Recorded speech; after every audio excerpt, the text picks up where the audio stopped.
compagnie africaine d'aviation CAA encore et toujours motivé na ndenge ya DFATD na année 2026 oyo po aza lisusu kokubisa perfection na ndenge kosakana te na ba service na ye sécurité confort na régularité bondimelanga lendi lisusu na ndenge kosakana te moko te na terrain CPLAS na CPLAS atie bavion na ya dernière génération lokola Airbus A320 pour na ba destination ebele na ba province pour la ville ya RDC bongo sénaté na 2026 oyo CAA a conquis 34 mokoka na service ba client na ye CAA Mose Pelisi.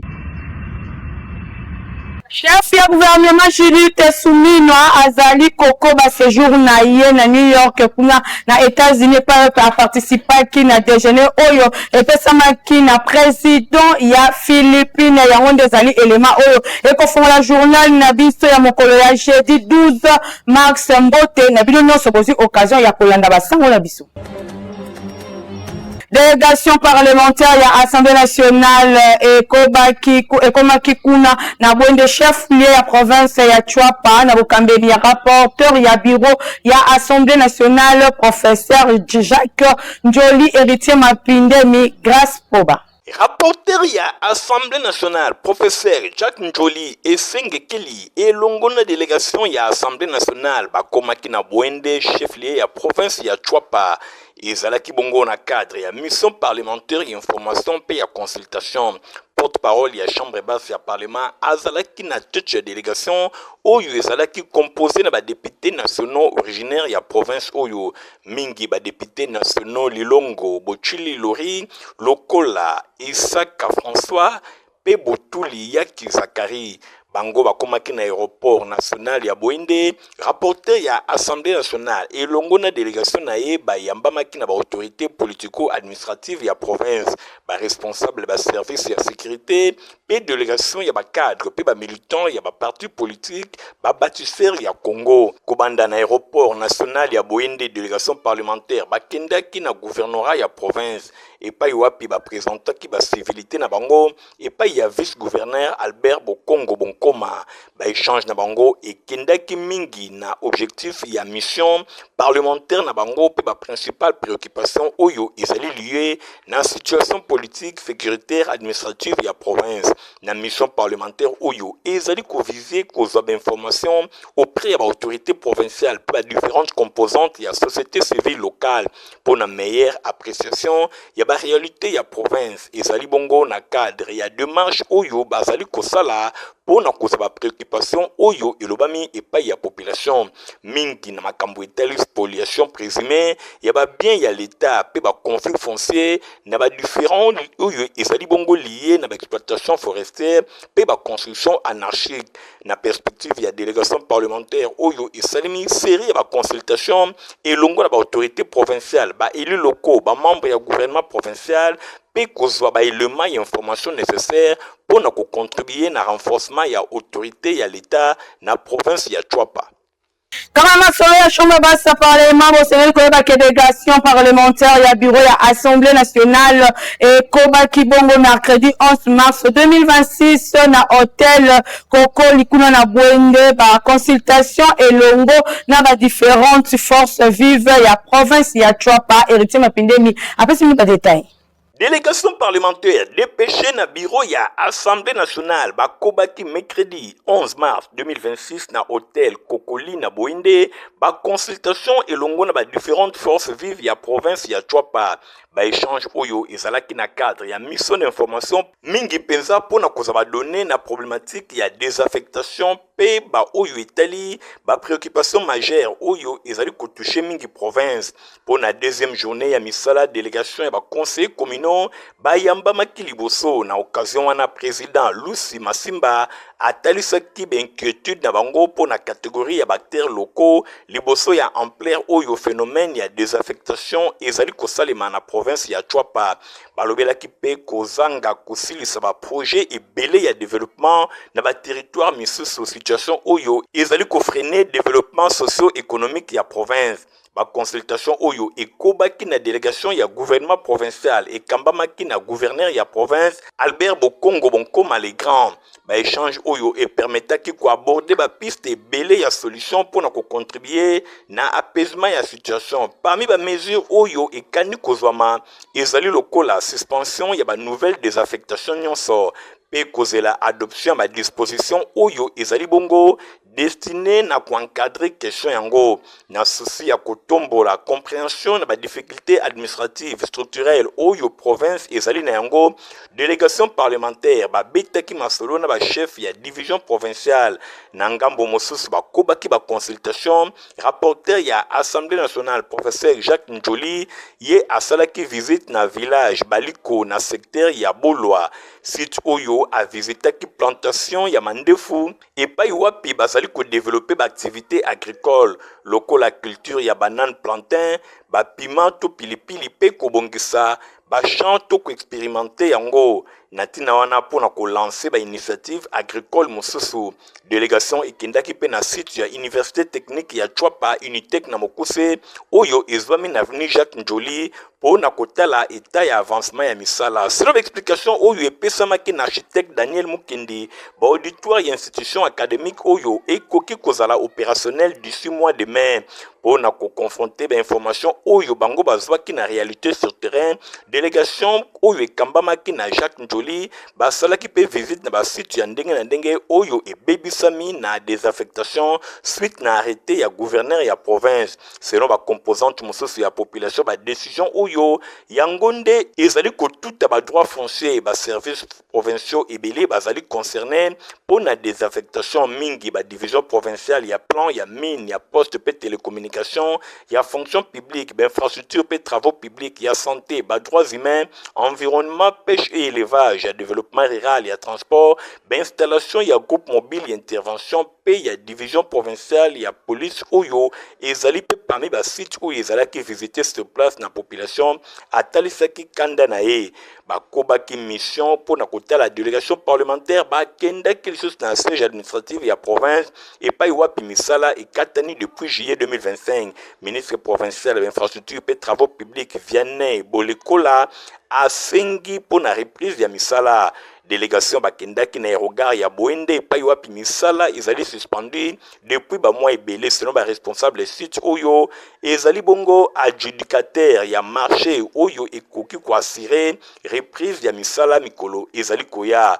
Boye na ba mituka na bango tout terrain ba députés nationaux bango bakendaki lisusu to beta masolo na présence ya sénatrice Ida elongo na ingénieur chargé ya mise en œuvre ya programme ya développement local ya 145 territoires.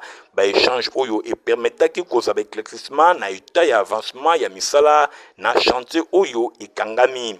Délégation parlementaire ba clôturer ki journée na bango na ba consultation pe na ba rencontre elongo na ba notabilité locale. Na qualité ya président national ya Union Congolaise ICO na mokuse botsani koyeba ke vice premier ministre ya économie nationale Daniel Mukoko Samba a inauguraki 3 infrastructures ya minene mokolo ya samedi 7 mars na territoire ya Mbanzangungu kuna na province ya Congo Central héritier Mapindemi. Fabrice Lundombi. Na qualité na ya président national ya parti politique Union Congolaise Ikona Mokuse, vice-premier ministre, ministre de l'économie nationale Daniel Mukoko Samba a procédé qui samedi 7 mars 2026 na inauguration il y a 3 infrastructures majeures oyo ezali destinées pour na soutenir l'activité économique ya territoire ya Mbanzangungu na province ya Congo Central. Ezali bongo 2 ponts pe cabine électronique moko ezali réalisé na bénéfice direct ya population locale. Premier pont oyo euti kotongama ezali bongo na fonds propres ya ministre ya économie nationale professeur Dr Daniel Mukoko Samba. Yango ezali situé na village Nzenze pe ezali baptisé Pont Lukazi. Yango ezali kosangisa désormais 8 villages mobimba lokola Nzenze, Kititi, Nkunda, Maïdi, Lombo, pe village babengi Toma boye bakisana vioka yango ezali bongo ba localité oyo ezali nzinga infrastructure oyo ezali pona objectif ya ko faciliter ba échanges commerciaux entre ba village oyo pe koluka ndenge nini ko renforcer approvisionnement ya marché ya Mbanzangungu. Boye na maloba na ye na occasion oyo président national ya parti politique Union Congolaise Ikona Mokuse Daniel Mukoko Samba atalisaki gratitude na ye envers bakter nyonso oyo bakontribuaki pour la réalisation ya ouvrage oyo pe asengaki na population bayeba na koassurer gestion moko responsable pour na ko garantir durabilité alobi azane sengo ya makasi pour na oyo euti bongo kosalema alobi mutu moko na moko esengeli ayeba na koveye pour na ko-entretenir pe koluka ndenge nini infrastructure oyo etongami eyeba na koumela makasi. Aprofitaki na rencontre oyo elongo na population a constaté pe lisusu dégradation ya tronçon oyo ezali korelier route nationale tina pont Lukazi. Yoye a s'engager makasi pour na ko soutenir ba effort ya amélioration ya nzela oyo ezali bongo na litomba makasi. Alobi, à côté de la bango 4 camions ben pour na ko améliorer accessibilité na pont oyo ndenge Daniel Mukoko Samba atalisaki ba ouvrage misusu mibale ezalaki inauguré ezali bongo po na koluka kosunga population ayeba na ko bénéficier na yango mingi penza na quartier Loma na cœur ya ville ya Mbanzangungu na province ya Congo central. Deux ponts oyo euti kozala réhabilité yango pe ezalaki rebaptisé Pont Voya Yevanga, boy littéralement tokoki ko traduire yango à promettre pe asali yango. Bo simba ke na reconnaissance ya initiative oyo ezali ko contribuer pour na ko améliorer mobilité ya ba habitants nyonso ya quartier. Troisième ouvrage ezalaki bongo cabine électronique oyo ezali installé na Kampumpa. Toujours na quartier Loma, yango ezali bongo dénommé Mukoko Sambade, infrastructure oyo bo simba pe boyeba et ko permettre désormais pour na ko alimenter électricité na Kampumpa pe na nzinga na yango. Utuloko ndana ane sengo papa to sepela to fungwama. Coup de chapeau na son excellence Daniel Mukoko Samba po oya saleli biso. Ezaya minene oyo toko bosa na te. Pon oyo ezalaki donc soko utina charge na kati soki nano leki pont oyo te motema ezobeta po bakamion ekweya deja wa bamasa biso ba motar bakweya na ba charge awa misu ba se retrouvaka kuna ba hôpital alors to sepeli fort to zipo ya sika donc nyonso ekende bien nzambe vraiment azo lokumu coup de chapeau na son excellence. Cérémonie oyo et se clôturaki na ambiance moko ya makasi population bango nyonso bazalaki na esengo komona ke lumière ekomeli bango lisusu na nzela ya cabine électrique oyo population ya territoire ya Mbanzangungu na province ya Congo central bango nyonso batalisi reconnaissance na bango envers mwana na bango Daniel Mukoko Samba oyo azongi directement na ville ya Kinshasa elongo na délégation na ye.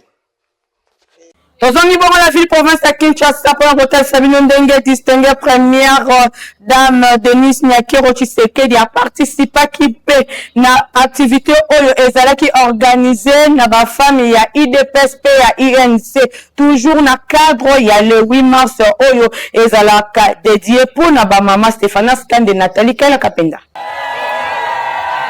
C'est dangereux. Ezalaki na kati ya ambiance moko ya kosakana te kaka ndenge ba image zali kotalisa distinguée première dame ya République démocratique du Congo Denise Nyakero Tshisekedi akitaki na siège ya UDPS dimanche 8 mars 2026 pour na célébrer journée internationale dédiée na mwasi Bakri Baloyembo na Mabina yango nde ezalaki na rendez-vous pour na célébrer peko yamba épouse ya chef de l'État Félix Antoine Tshisekedi Tshilombo ezalaki pe lisusu na elomoko ya prière pe ya mobilisation pour na paix épouse ya chef de l'État alosaki message fort ya unité na prière arondaki hommage epai ya maman Marthe Kasalu oyo pona bango atikali modèle à suivre combat na ye discret pembeni ya Etienne Tshisekedi wa Mulumba d'heureuse mémoire tobosana te bitumba nyonso mama mutazara liboso Nyonso ezalaki na présence secrétaire général ya UDPS Augustin Kabouya. Bafam ya UDPS batalisaki lisusu fidélité na bango epai épouse ya chef de l'État Félix Antoine Tshisekedi Tshilombo, acte d'engagement na bango. Nous nous engageons à porter dans chaque province, dans chaque ville, dans chaque territoire et dans chaque coin et recoin de la République les messages de l'unité nationale. Sima siège ya UDPS na limité Kinshasa, Denis Nyakero Tshisekedi akendaki pe lisusu ko célébrer 8 mars elongo na ba femme ya UNC. Parti politique ya honorable Vital Kamerhe kaka ndenge moko bokoki komona ba femme ya UNC ba manifestaki esengo ya makasi pour la présence ya épouse ya chef de l'État Denis Nyakero Tshisekedi. Pour la paix.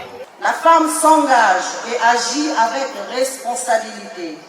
En effet, s'engager, c'est refuser l'indifférence, choisir d'être actrice du changement plutôt que simple spectatrice des événements. Natour na bango, ba femme ya UNC, batalisaki soutien total na bango, pe ya leader na bango Vital Kamerhe et pas épouse ya chef de l'État. Pour na retour ya paix na Est la République démocratique du Congo. Première dame na tour na yepe azanga kite kopesa message à unité na prière pour na mboka. Dans les circonstances difficiles que traverse actuellement notre pays, une telle initiative revêt une signification particulière. Elle nous rappelle que face aux épreuves, l'unité des cœurs, la solidarité et la prière demeurent des forces précieuses pour notre nation. Pas femme ya majorité ya Kinshasa ba célébrer le 8 mars 2026 kitoko na ko lancer ba appel pour la unité paix message na bango fort pour la nation. Honorable Mao Twene, Eliya Selembao a kitaki yemoko na avenue du 24 novembre pona ko évacuer mituka nyonso oyo esala ba accident na ndenge ekomi ko créer ba embouteillage pression kenge benerite mapindemi ba accompagner ki. Tango tobengaka ye honorable du les responsables ezalaka na tina po tango nyonso azalaka na écoute ya population na ye ya commune ya Selembao oyo bapesa ye mandat pamba te mikolo eleki azalaki saisi na même population oyo avandi nzinga ya route 24 novembre ke bamituka oyo esala ba accident etondi ebele na nzela kobanda libulu ya kitoki mosi tina zape nyonso wana ezali kokoze ba embouteillage pe ba accident misusu Kutu esali déjà presque 2 mois kaka esika moko. Molobeli ya peuple honorable Mao Twene papa Selembao très attentif azwa kimbela ti epai ya bakambi ya ville ya Kinshasa précisément ministre provincial ya transport pour na évacuation ya mituka oyo na esengo ya population bazanga kite koloba boyi. Merci pas ya honorable Mao Twene nde na sali effort pour mituka nyonso oyo elongwa. Tala biso ba mama to lukambo na prince. Donc mituka ne vanda ki somme bana bazoke de classe bazo dévier macadam donc honorable na PC merci mille. 2 mois, plus de 2 mois, on l'a monté. Pour le monde, honorable, Mao Twene, aïe, sugo le long ma belle, aïe, ça intervention mutuelle longue. En tout cas, pour na papa la biso fatigué dedans, à hauteur la pour soutenir, pour na belle la biso, déjà pas député, Mao Twene, à ça l'effort pour mutuelle longue. Ce qui était, mais là, adolo makamam sous. Yemokope papa Selembao, dit les responsables honorable Mao Twene a précisé qu'il y a un micro ya info lingala. Biso do onama na population on a tout représenter ba on peut défendre ba intérêt na bango. Tant on a ici na problème oyo banje to ba camion les alliés abandonnés ba camion accidenté. Ils ont abandonné na balabala l'État pour créer ba bouillage. Nazaki obligé il y a se donner corps et âme, il y a une solution de par-ci et par-là. Et il y a comme un ministre et ministre provincial de transport pour une solution, il y a bref délai. Et nous avons une équipe naïe basée à la place pour salam pour évacuer les camions pour nous comme mango la fourrière. Nous avons profité de l'occasion pour remercier l'autorité compétente oyo ya ville oyo basistaki biso na évacuation bazoasiste biso na évacuation ya bakamino oyo bandeki kokoze bambouteillage bainsécurité na population na biso ya Selembao. Ah oui, tala libala kitoko entre honorable Mao Twene elongo na population na ye ya Selembao bazalaka mibale te kaka ye moko honorable Mao Twene. Pour ne permettre aux clients de voyager dans des conditions ya kitoko, compagnie africaine d'aviation CAA plutôt à Teli Bango Airbus A320. Bon, on va le Michael Brustoto.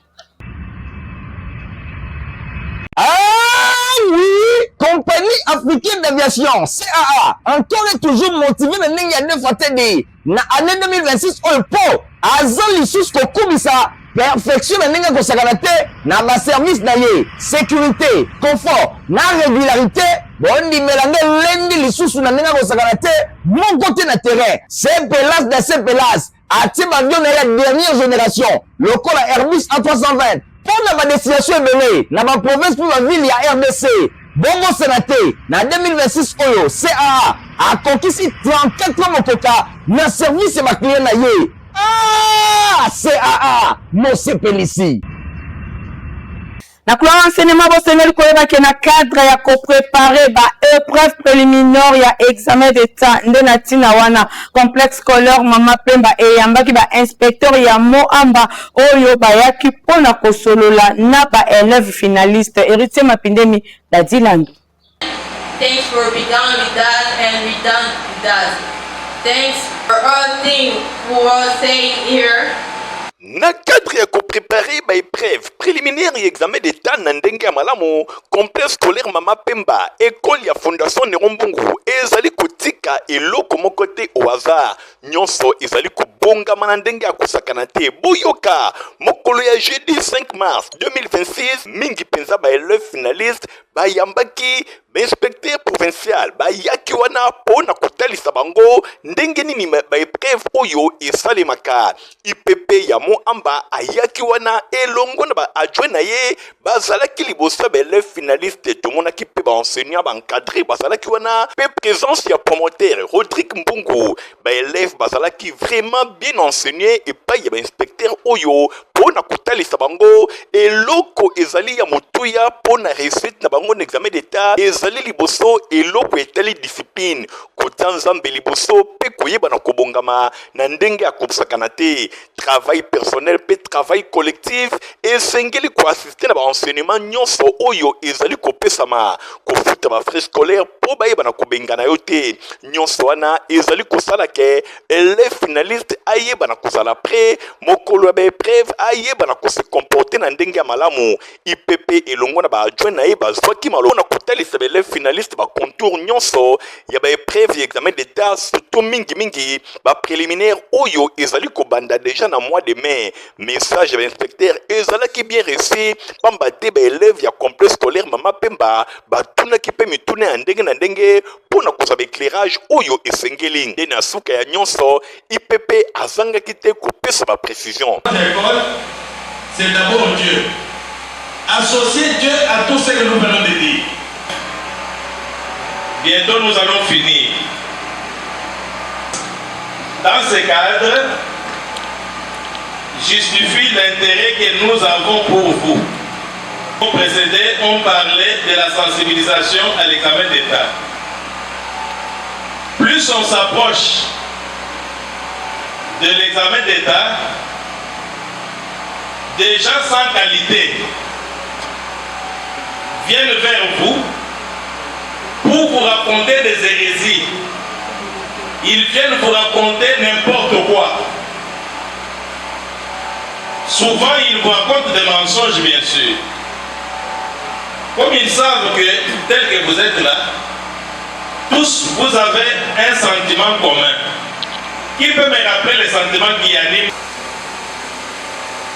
Pour nous, un diplôme de 50%, ce n'est pas une réussite acceptable. Alors, qu'est-ce qu'il faut faire? Première chose, candidat finaliste, une fois arrivé en terminale, de vous rayer sur la liste et vous n'aurez pas de diplôme. Même après la publication, on sait vous empêcher d'obtenir les diplômes. Ne tombez pas dans ces cas-là. Po simba pe boye bake encadrement ezali kokoba se kokoba na complexe scolaire Mama Pemba surtout pour na belle finaliste oyo kala mingi te ba kosala be preuve préliminaire pe be preuve nyonso examen d'état réussite nde réussite awa na complexe scolaire Mama Pemba école ya fondation Néron Mbungu nyonso ezalaka bien préparé. Nzokande na RDC Tozape, la Fédération Congolaise de Football pour amputer. Bah, reporter, il y a Info Lingala, bah, se prenait qui bango en pleine séance, il y a entraînement à annexe, il y a stade de Martyr Bolanda. Reportage, héritier Mapindeni, Igor Ntingi, bah, ça l'élimine.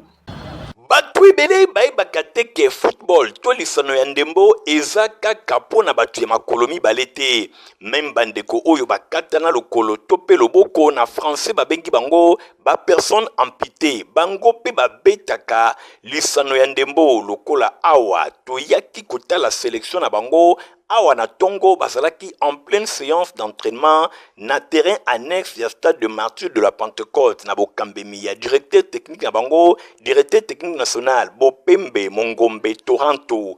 Awa bazali bongo kosala exercice physique bino moko botala lisano ya ndembo ezali kobetama vraiment kitoko bandeko bakatana lokolo basimbi babeki yango nde ezali koservir bango mpona kokima mbango. À part le kolomoko oyo ezali ko permettre bango kobeta bazali pe na babeki bazali ko tindika ballon na babeki ndenge règlement ezali ko permettre bango bongo ba gardien boyo kanga ezali banani bino moko botala ba gardien ezali bongo bandeko oyo bakatana loboko moko donc awa bazali ko yamba ballon na loboko moko. Lionel Mpasi akosa. Allez, hop, allez là, chep,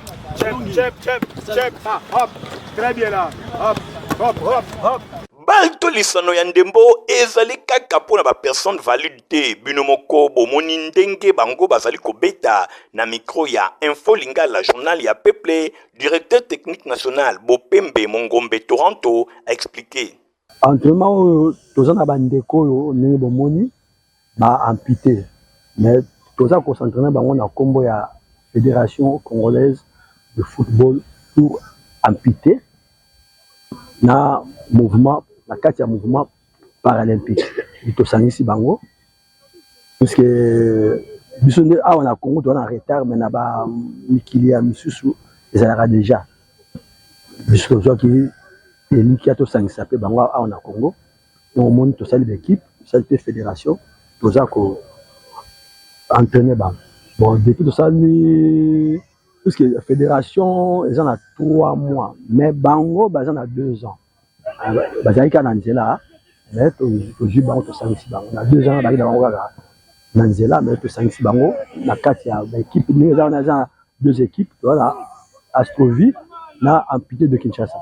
Bandeko Fédération Congolaise de Football pour amputer bango baza pe na bosenga baza na besoin ya lisungi ya l'État pona ko permettre bango bakende liboso na bamboka misusu ezali déjà kala esalemaka biso kutu awa toza na mwa retard.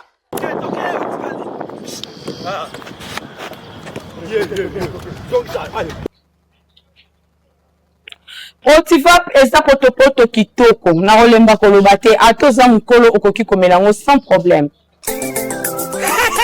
Protivap encore et toujours. Oyo mama bituna tuna ayeba kateti lero apesa mwana ye bire. Ebe na santé kitoko boye. Olesaka nini? Aliaka Protivap. Soka ba mama nyonso batimbe ya Protivap potopoto kitoko pona ba bébé pro. Mama ye, soma ye. Mwana na ngai depuis abanda kolia akoli boye. Aliaka kaka Protivap. Protivap, protéine, vitamine, énergie. Azama yele na classe abelaka belaka te alimbaka te. Ba maman, félicitations à vos connaissances. Protivap, facile à digérer et nourrissant. Ezana, protéines, vitamines et énergie. Hey, bébé nayo kitoko ninyo esakare.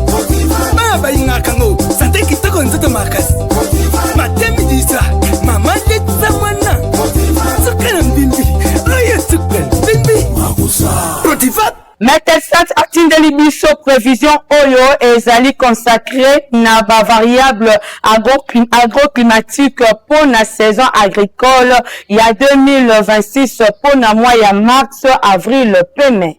Agence nationale de météorologie et de télédétection par satellite Metelsat Namokuse auti kopesa biso prévision climatique saisonnière pour na février, mars et avril 2026 awa na République démocratique du Congo. Bosimba peboye bake durant période ya février kino avril ba précipitation excédentaire et monani na ba ville ya République démocratique du Congo lokola Kinshasa, Mbandaka, Gemena, Kisangani, Boende, Kolwezi, Manono, Bondo, Bunia, Butembo, Kalemi, Goma, Bukavu, Basoko, Buta, Ilebo, Lusambo, Kananga, Unongo, Lubumbashi, Mbujimai, Kikwit, Bandundu, Matadi, Boma, Mwanda, Kindu, Isiro, Péville ya Chikapa. Boye pona ba perspective ya climat au cours ya ba mois ya février pe avril 2026 awa na République démocratique du Congo